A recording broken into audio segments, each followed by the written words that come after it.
النظر تدخل الجمل القدرہ، النظر تدخل الجمل القدرہ وتدخل المرء القبر۔ حضور فرماتے ہیں کہ بری نظر لگ جائے تو وہ اونٹ کو ہنڈیا میں ڈال دیتی ہے، انسان کو قبر کے قریب کر دیتی ہے۔ لوگوں جب بری نظر لگتی ہے انسان کا بیڑا غرق ہو سکتا ہے۔ رب کعبہ کی قسم اگر اچھی نظر پڑ جائے تو بیڑا پار بھی ہو جاتا ہے۔ شیخ ابو النجیم سہروردی، شیخ ابو النجیم سہروردی عوارف المعارف میں شیخ شہاب الدین سہروردی سلسلہ سہروردیہ کے سب سے بڑے امام آپ گزرے ہیں۔ آپ لکھتے ہیں حضرت ابو النجیم سہروردی بیٹھ کر نا کعبہ شریف کے حج کے لیے گئے تو وہاں مینا میں کھڑے ہو کر لوگوں کو آنکھیں پھاڑ پھاڑ کر دیکھنے لگ گئے۔ بار بار لوگوں کو بڑے غور سے دیکھے، متعجب ہو کر دیکھے۔ کسی نے پوچھا یہ بار بار غور سے دیکھنے کی کیا وجہ؟ فرمایا کچھ نظریں ایسی ہوتی ہیں جو فقط دیکھ لے تو بیڑا پار ہو جاتا ہے۔ ارے میں بھی ایسی نظر کی تلاش کر رہا ہوں، میں بھی ایسی نظر کی تلاش کر رہا ہوں۔ لہذا معزز سامعین، عرض کرنے کا مقصد اور مدعا یہ ہے کہ آپ اگر اپنے اندر اس کو محبت کی شمع روشن کرنا چاہتے ہیں، اس کو محبت کی شمع روشن کرنا چاہتے ہیں تو نیک لوگوں کے ساتھ اپنا تعلق قائم کرنا ہوگا۔ نہ صرف اس کی حاجت آپ کو ہے بلکہ میں تو یہ کہتا ہوں کہ علماء کو بھی اس کی حاجت ہے کہ وہ اللہ کے ولیوں کے پاس جائیں، صوفیاء کی طرف رجوع کریں۔ ایک واقعہ عرض کر کے اپنی بات کو ختم کرتا ہوں۔ حضرت مولانا روم رحمت اللہ تعالی علیہ مثنی مانوی آپ نے لکھی ہے، بہت بڑا آپ کا تصوف میں نام ہے، صفحے اولیاء میں صفحے تصوف میں بہت بڑا نام نظر آتا ہے۔ آپ کے پاس شیخ شاہ شمس تبریز آئے، آپ کے حجرے میں داخل ہوئے تو دیکھا بڑی بڑی کتابیں رکھی ہوئی ہیں، بڑی بڑی کتابیں رکھی ہوئی ہیں۔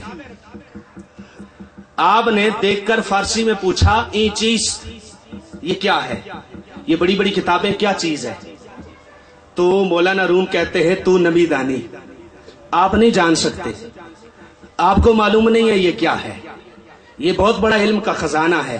حضرت مولانا روم تھوڑی دیر کے لیے اپنے حجرہ سے باہر گئے، شیخ شاہ شمس تبریز نے کچھ کتابیں اٹھائی اور پانی کے حوض میں ڈال دی، پانی کے حوض میں ڈال دی، ساری کتابیں گیلی ہو گئی۔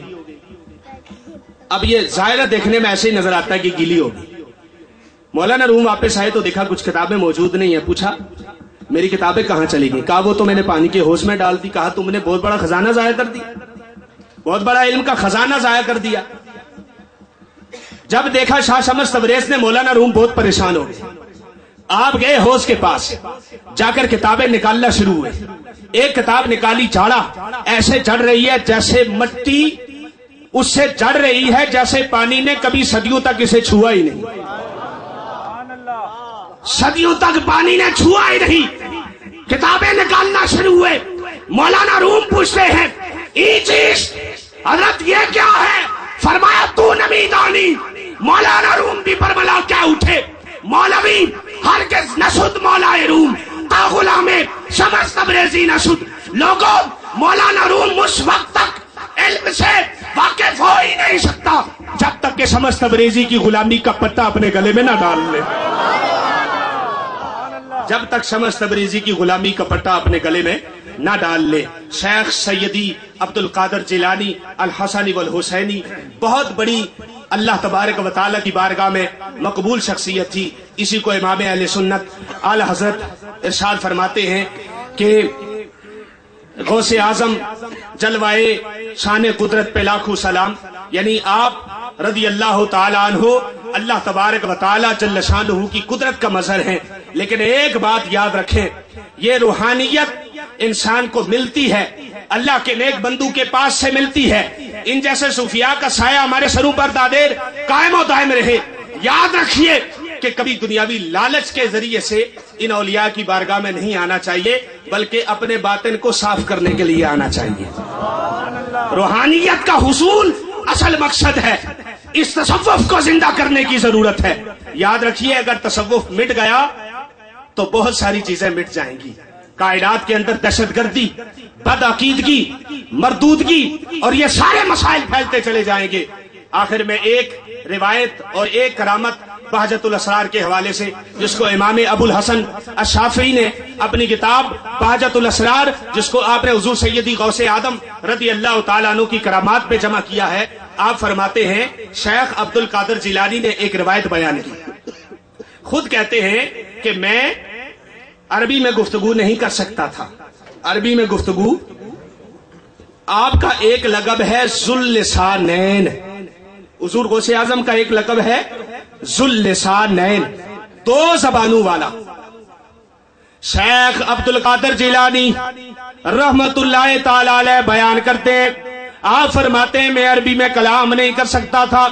ایک مرتبہ رات کو نبی کریم علیہ الصلوۃ والسلام میرے خواب میں تشریف لائے. حضور سید دو عالم صلی اللہ علیہ وسلم نے فرمایا، اے عبد القادر جاؤ تم اہل عرب کو تبلیغ کرنا شروع کر دو، اہل عرب کو جا کے تبلیغ کرنا شروع کر دو. آپ فرماتے ہیں میں نے حضور کی بارگاہ میں عرض کی، اے اللہ کے رسول میں تو عربی میں کلام نہیں کر سکتا، بڑے بڑے فصیح و بلیغ اللہ، بڑے بڑے فصیح و بلیغ عربی میں مہارت رکھنے والوں کو میں کیسے